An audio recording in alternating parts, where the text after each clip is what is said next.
Statehood का मुद्दा तूल पकड़ता जा रहा है और कल एक बैठक भी हुई है राहुल गांधी के घर पे, जिसमें पीडीपी अध्यक्ष महबूबा मुफ्ती ने भी शिरकत की थी। हमारे साथ खुद इस वक्त फॉर्मर चीफ मिनिस्टर और पीडीपी प्रमुख महबूबा मुफ्ती है। मैडम, सबसे पहला सवाल, कल रात की जो मीटिंग थी, जो डिनर था, उसमें आपने जम्मू कश्मीर पे किन मुद्दों को उठाया? नहीं, वहाँ तो वोट चोरी की बात है जो सबका मुद्दा है। और अगर आपको याद होगा, जब हमारे जम्मू कश्मीर के अंदर डिलिमिटेशन हो गया तो वोट चोरी की शुरुआत तो तभी से होगी। किसी कॉन्स्टिट्यूंसी में 1.5 लाख वोटर है, किसी कॉन्स्टिट्यूंसी में 60,000 वोटर है। There is no criteria. इधर का इलाका उधर से मिला है, उधर का इलाका, जेरीमेंडरिंग इतनी ज़्यादा होगी। I don't think it's about Jammu Kashmir now. It's about Jammu Kashmir has become a template. Jammu Kashmir एक लेबॉरेटरी बना है। आप वहाँ से शुरुआत करते हैं, पूरे मुल्क को आप वैसा ही बना देते हैं कि जैसे जम्मू कश्मीर को आपने एक प्रिंसली स्टेट को, एक मिनी इंडिया को, जिसके स्पेशल पावर्स थे, जिसने इस मुल्क की जो कांग्रेस की उस वक्त की लीडरशिप थी, खासकर जवाहरलाल नेहरू को देख के इस मुस्लिम मेजॉरिटी होने के बावजूद मुल्क के साथ हाथ मिलाया था। आज आपने उसको एक म्यूनसिपैलिटी में कन्वर्ट किया है। वहाँ तमाम एजेंसीज़ को आप इस्तेमाल करते हैं रेड्स डालने के लिए। कोई बात करते हो तो उसको जेल में डाल देते हो। It's like an open air prison. तो अब आप कहते हैं कि जम्मू कश्मीर की क्या बात हुई, जम्मू कश्मीर की कितनी बातें करेंगे, क्या क्या बोलेंगे जम्मू कश्मीर का? जम्मू कश्मीर में कौन सी बात सीधी है? आज जम्मू कश्मीर के हालात ये है कि जम्मू कश्मीर एक फ्लैश पॉइंट बन गया है कि कोई हादसा होगा तो हमारी जंग हो जाएगी। यू नो दैट, कि जैसे बोला कि कहीं भी कुछ होगा तो मतलब जम्मू कश्मीर एक मिसाल बन गया है पूरे मुल्क के लिए। जैसे जम्मू कश्मीर को एक स्पेशल स्टेटस से डिमोट कर करके नीचे ला ला के एक म्यूनसिपैलिटी बनाया है।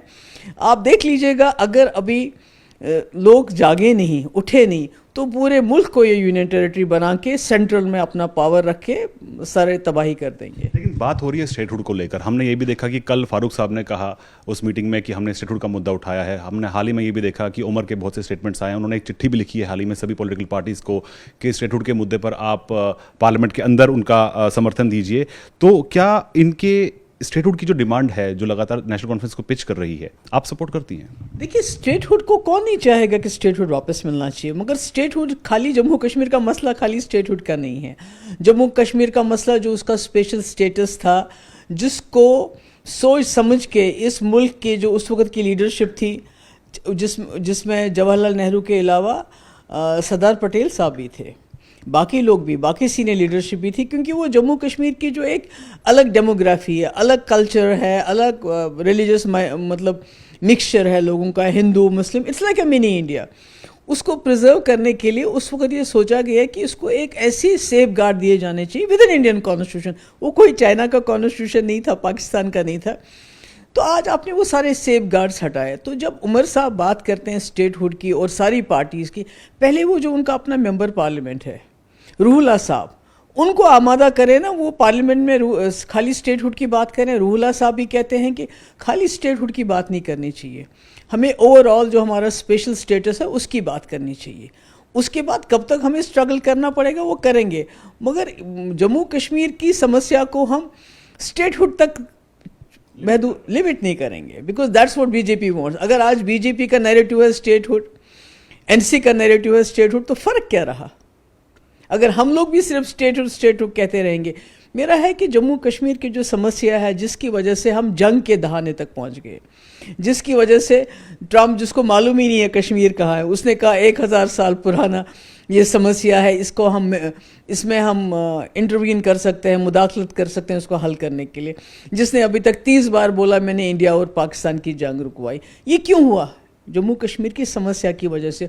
और जम्मू कश्मीर की समस्या सिर्फ स्टेटहुड नहीं है, जम्मू कश्मीर की समस्या खाली 370 नहीं, इट गोज़ बियॉन्ड दैट। तो जब तक आप इन सब मुद्दों को नहीं देखेंगे, मुझे नहीं लगता है कि जम्मू कश्मीर में स्टेटहुड कहने से कोई मसला। सब बात करें जम्मू कश्मीर की, तो हाल ही में एक फैसला, एक ऑर्डर सामने आया है जहां पर 25 किताबों को जो सिसेशनिज्म को प्रमोट कर रही थी उनको बैन किया गया है। इस पर आपका रुख क्या है? देखिए, give a bad dog name and kill it, वही बीजेपी का बन गया है। कोई भी बात करता, कोई इनसे सवाल पूछता है, कहता है आप एंटी नेशनल हो, आप सेशनिस्ट हो, तो किताबें तो सेशनिस्ट नहीं होती हैं। अरुणधति रॉय, जिसको वर्ल्ड फेमस वो राइटर है, उसकी किताब आपने बैन कर दी। नूरानी साहब की बुक्स जो इतना ज़्यादा जानते हैं, कॉन्स्टिट्यूशन के ऊपर इतना कुछ लिखा हुआ है। तो मेरे ख्याल में हम एक जमहूरी मुल्क में रहते हैं और जमहूरियत में ख्यालात की जंग होती है। You have to fight ideas with a better idea. आप आइडिया को किल नहीं कर सकते, आप हिस्ट्री को इरेज नहीं कर सकते हैं बुक्स को बंद करके। हिस्ट्री है कि मुगलों ने हिंदुस्तान में आके यहाँ की तरक्की में बहुत बड़ा हाथ बनाया। आज अब लाल किले से जो झंडा लहराते हो वो भी उन्हीं मुगलों का है। जब आप कुतुब मीनार लोगों को, अंग्रेज़ों को दिखाते वो भी मुगलों का। जब आप ताजमहल जो दुनिया का वंडर है वो भी मुगलों की बनाई। तो आप मुगलों को नाम किताबों से मिटाएंगे, ताजमहल को कैसे मिटाओगे, लाल किले को कैसे मिटाओगे? तो इसी तरह से जो किताबें हैं, जो हिस्ट्री है जम्मू कश्मीर की, उसको आप किताबें बंद करके नहीं मिटा सकते। लेकिन तर्क ये बताया जा रहा है कि इन किताबों का इस्तेमाल जमात इस्लामी कर रही थी अपने कैडर्स को बांटने में और इस तरह को जो ये एजेंडा है उसको प्रमोट करने के लिए। आरएसएस कौन सी किताब पे काम करती है? हिटलर की किताब, नाजी की किताब, that is what they believe in. तो सबसे पहले तो फिर उनको बैन किया जाना चाहिए। कोई भी लिटरेचर पढ़ने से तो बुरा नहीं होता है।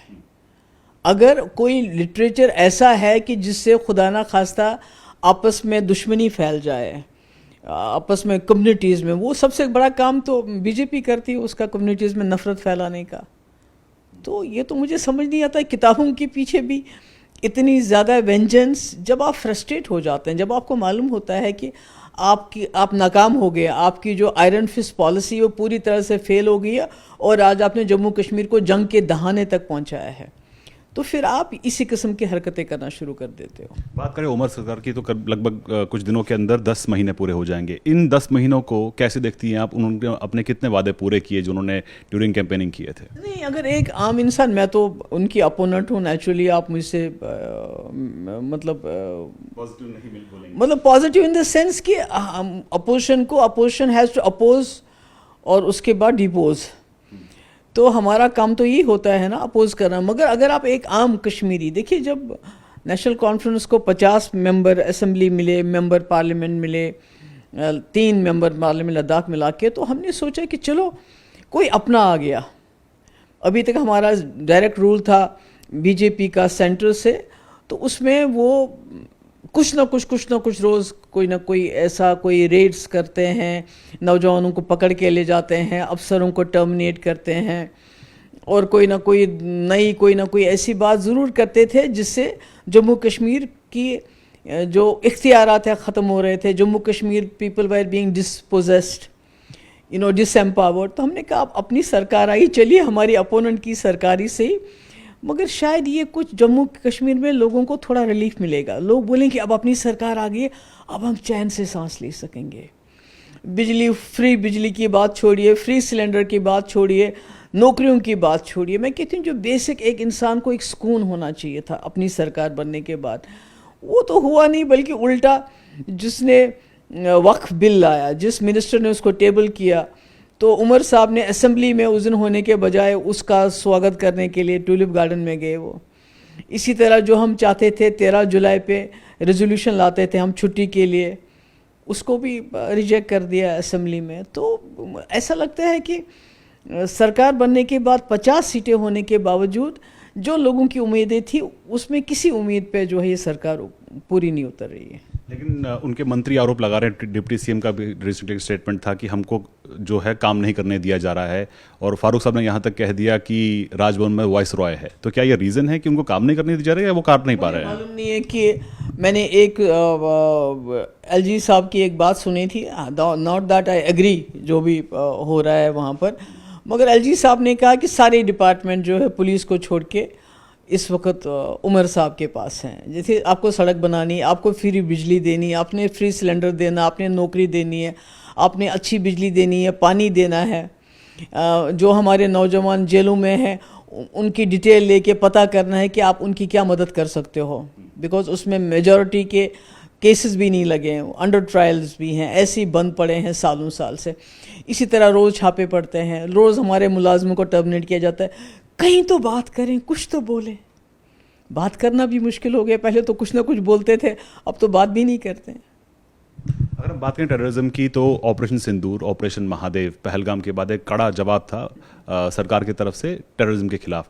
क्या आप मोदी गवर्नमेंट की जीरो जो पॉलिसी है, zero tolerance policy against terrorism है, इसको सपोर्ट करती हैं? कौन सी टॉलरेंस की जीरो टेररिज्म? फिर पहलगाम में क्या हुआ, पुलवामा में क्या हुआ? कौन सी पॉलिसी है जीरो टेररिज्म की? मुझे बताओ पहलगाम में कैसे हमारे 26 लोग मारे गए? मैंने तो नहीं कहा, खुद वो कहते हैं सिक्योरिटी लैप्स था। तो जिस पॉलिसी की वजह से हमारे लोग इनोसेंट मारे जाए, हमारे फौजी रोज़ एनकाउंटर के में मुकाबले में आ जाएं, और ख़ासकर जिसकी वजह से जम्मू कश्मीर एक जंग के दहाने पे पहुंच जाए, न्यूक्लियर, मतलब अभी इस वॉर के बाद मुझे ये बताइए हमारे मुल्क का स्टेचर दुनिया में बड़ा है या नीचे आ गया है? मैं ये सवाल आपसे पूछना चाहती हूँ। पाकिस्तान जो हमारे से इतना सा मुल्क है, जो सिर्फ लोन्स के ऊपर चलता है उनका, उनके जो जनरल है, जैसे राहुल जी कहते हैं कि जो गवर्नमेंट ऑफ इंडिया इल्ज़ाम लगाती है, he is the general there, वो जाके अमेरिका चले जाते हैं, वहाँ प्रेसिडेंट के साथ डिनर करते हैं, लंच करते हैं, और हमारे को उनको 19% लगा जाता है टैरिफ और हमें 50% लगाया जाता है। तो अगर पॉलिसी इस सरकार की सही होती, डोमेस्टिक या external policy, foreign affair policy, तो आज हमारा मुल्क वहाँ नहीं होता जहाँ होता है। आज आप खाली जो आपने 2019 में फ़ैसला किया 370 को स्क्रैप करने का अनकॉन्स्टिट्यूशनली, उससे आपने पाकिस्तान के लिए खाली दुश्मनी नहीं, उसने आपने चाइना और पाकिस्तान को ऐसे कर दिया। और आज आप आर्म्स की जो रेस है, जो हथियारों की रेस है, वो खाली पाकिस्तान से मुकाबला नहीं कर रहे हैं, आप चाइना के साथ भी मुकाबला कर रहे हैं। क्योंकि अभी हमारा जो CDS है, उनने खुद बताया कि जो ये ऑपरेशन सिंदूर था, उसमें हम पाकिस्तान के साथ नहीं लड़ रहे थे, बल्कि पाकिस्तान के साथ चाइना के साथ भी लड़ रहे थे। यानी हमारा मुल्क जो अभी इकोनॉमिकली इतना वीक है, ऑलरेडी 80 करोड़ लोगों को हम मुफ्त राशन देते हैं, अब हम इस आर्म्स रेस में ऐसे फंस गए हैं कि हम अपने लोगों को गरीबी की रेखा से कैसे उठाएंगे, कैसे अच्छे अस्पताल देंगे, जबकि हमारा सारा पैसा, हमारी सारी एनर्जी, सारा ध्यान जो रहेगा वो इसमें रहेगा कि हम किस तरह चाइना के साथ मिलिटरीली कम्पीट करें, वेपनरी के साथ कम्पीट करें, because it's no more about Pakistan now. तो ये कौन सी पॉलिसी है, बताइए मुझे। अच्छा, पहलगाम हमले के बाद हमने देखा कि अमरनाथ यात्रा इस बार पीसफुल भी रही, कामयाब भी रही, 4 लाख से ज़्यादा श्रद्धालु वहाँ पहुँचे थे, और अब आपको लगता है कि वहाँ पर अप्रैल के बाद हालात बदले हैं, वहाँ पर टूरिज्म वापस पटरी पर लौट रहा है? हम तो उम्मीद करेंगे, और मैं तो आपके माध्यम से अपने जो मुल्क के तमाम लोगों को गुजारिश भी करना चाहूँगी, रिक्वेस्ट भी करना चाहूँगी कि ये जो हादसा हुआ पहलगाम का, बहुत बुरा हुआ, और हमें सबको बहुत तकलीफ़ हुई उस हादसे से। और हमारे लोगों ने उस वक्त भी जो वहाँ थे, जो उनसे बन पड़ा कर लिया, खून भी दे दिया, अस्पताल भी पहुँचाने की कोशिश की, मगर हालात एक जैसे नहीं होते हैं। अब हालात बेहतर हो गए हैं, और आपको ज़रूर कश्मीर आना चाहिए, और कश्मीर की खूबसूरती का आपको पूरा लुत्फ़ लेना चाहिए। आपने ट्रंप की बात की, तो हाल ही में ट्रंप ने पहले 25% लगाया टैक्स, उसके टैरिफ, उसके बाद 50% तक उसको पहुंचाया। आपको लगता है कि जो अमेरिकन गवर्नमेंट, जो अभी ट्रंप सरकार वहां पर है, वो कहीं ना कहीं भारत विरोधी रुख अपना रही है? वो तो दोस्त हैं, वो तो बहुत बड़े दोस्त थे, ट्रंप हमारे मुल्क के थे ना।